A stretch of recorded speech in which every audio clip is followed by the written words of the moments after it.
Образно говоря, малый и средний бизнес можно сравнить с автомобилем. Сейчас на его пути стоит множество административных барьеров. Как их убрать и сделать так, чтобы дело двигалось быстрее, обсуждали во главе с полпредом президента России. Как сообщил Михаил Бабич, для помощи бизнесу в стране уже расписаны 7 дорожных карт. Вот только порой на деле все выполняется не так четко, как на бумаге. К нам поступают сигналы от бизнеса, что на практике по-прежнему существуют административные барьеры.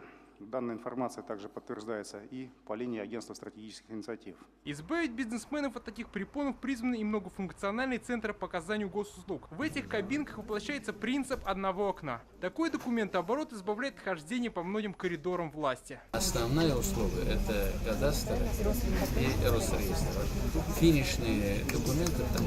Сейчас в республике работают полсотни МФЦ. В них можно получить более 200 услуг по работе с документами. В минувшем году жители республики воспользовались такими центрами более 2 миллионов раз. Решили быстро все. Конечно, удобно, потому что приходишь, во-первых, электронная очередь очень быстро идет. Сейчас люди приходят именно за какой-то единой услугой.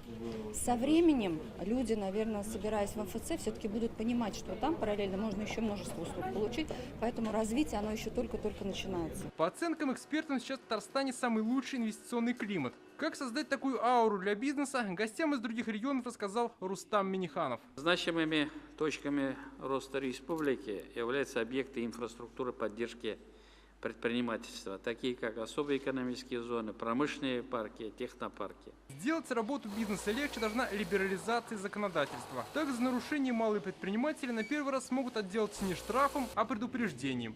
Еще проверок малого бизнеса станет меньше, а его доступ к госзакупкам больше. В конечном итоге благоприятный деловой климат должен отразиться и на благоустройстве социальной сферы.